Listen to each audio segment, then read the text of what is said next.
the means with which national interests are propagated have to recognize and have to own, have to assume the obligation of the national interest. You can't properly be, I mean, it's sort of obvious, right? You can't properly be a member of the intelligence community. You don't really have an intelligence community if it's working in an antithetically to national interest, right? If your intelligence community is working antithetically to national interest, you compromise national interest.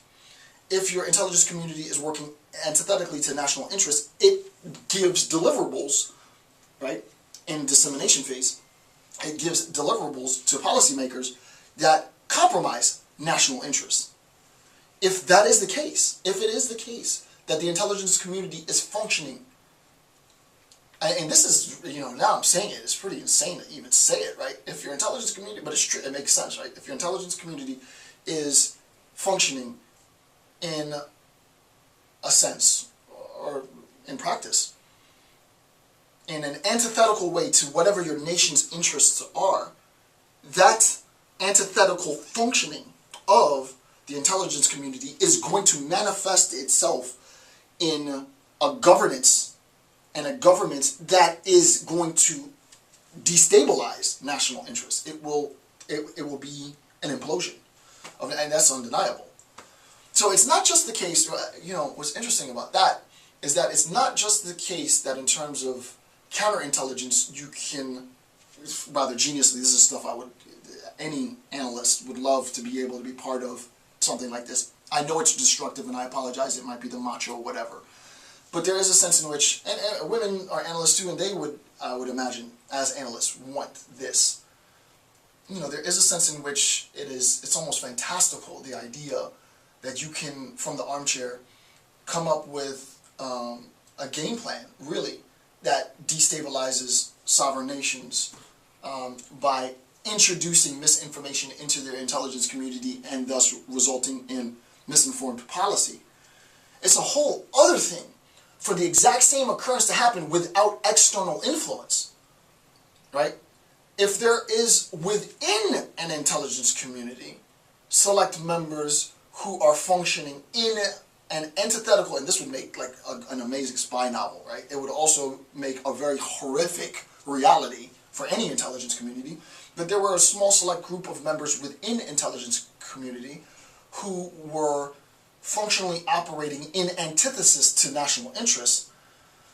The greater that this burgeoning community became, the more influence they would have on policy, which would result in policy that crippled or undermined national interests. That happens de facto. It would happen as a prima facie cause of, a prima facie consequence of their action. I said it was going to be technical. I hope it's not too technical, right? I hope that's not too technical. I'm not going to write it on the board because I already described it. But yeah, this, you can tell, the tone has changed substantially.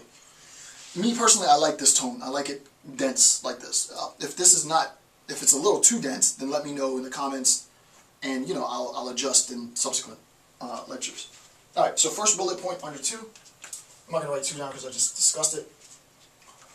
One of the reasons for the relative newness of rigorous intelligence theory pertains to the level of intelligence security during the Cold War. And I've already described this, and I had a comment with someone last night.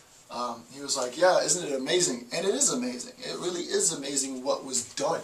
For any analyst at least specifically in the US now I'm being specific, but at least the idea of being an analyst working in the intelligence community in whatever function during the height of the Cold War and having come of age in that era as an analyst, it's just it is a testament to the power of persuasion.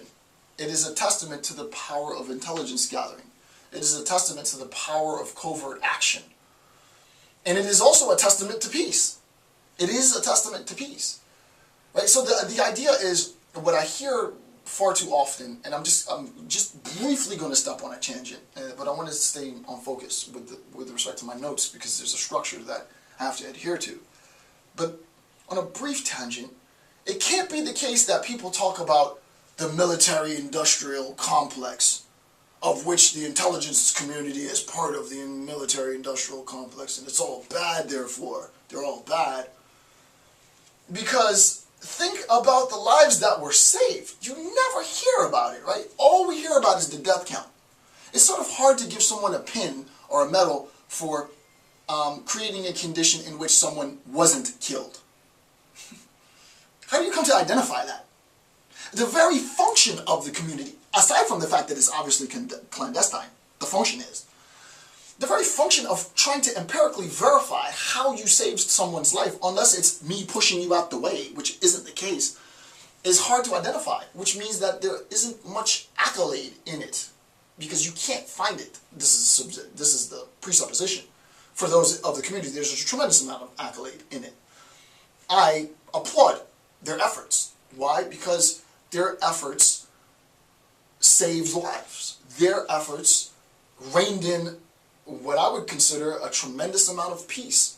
And I am justified in saying that because I lived near the close. I was extremely young. I wasn't even a teenager at the time, I don't think, but I lived part of my life in the end of the Cold War era, and I definitely know about life and war in terms of familial, relational experience with friends and family who are service persons and their experiences, and just being a cognizant human being, knowing what's going on in the world in the height of war, right? So that the idea is there was an aspect then, and this is undeniable, there was a functioning then.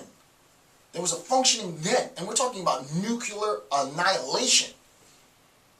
I mean, we're not talking about targeting civilians here. We're not talking about the death of a couple thousand of people. We're not talking about 100,000 people's lives being lost. We're talking about total destruction, and that was subverted because of intelligence. You can't spend enough time studying that. When I continue my real academic work in this field, which will be in terms of a formal publication, this is sort of a segue into that for me, conceptually speaking. It's the only thing I'm interested in is what was going on day to day, because they had it, they got it. So the idea is there is a certain newness to this, because you don't want to say that it was a stroke of luck, though it could be. That would suck. Sort of hard to reproduce your luck. But what you want to do, and this isn't just the United States of America, right? I mean, granted, the phenomenon occurred in America, but I would imagine it would be to the best interest of intelligence community members throughout the globe to look at what America was doing during the Cold War era in terms of the functioning of the intelligence community during the Cold War era, because it obviously worked. It's an empirical fact that it worked. What we don't know, regular laypersons, is how they did it. Those bastards, they share the secrets. Send out some PDFs. It's dated now. Make it public. Make it public for me. I'll read all of those docs. No, it would be ridiculous. Don't make it public for me. That would be absolutely absurd. You don't want to do that. But whatever you did do then was good. And the idea is to recreate this. On a side note, and I will say this out of an act of being fair, on a side note, since that information is not going to be released, it won't. Since that information is not going to be released by the U.S. government in terms of sort of an explicit functioning of how, there's books on it, sure, but an explicit day-to-day functioning of how it was done is always going to remain top secret, I would imagine. You had better, as an individual researcher, as a graduate student studying, or as an actual sovereign nation, you have a better chance of coming to understand this procedurally in attempting to reconstruct it. And later in the lecture series, I'll actually talk about intelligence in its most abstracted sense. Right? Theory in its most abstracted sense is going to dilute, not dilute, but dissolve and dilute and dissolve is roughly the same, right? It's a tenuous ambiguity. It's a very latent ambiguity. The concepts commingle in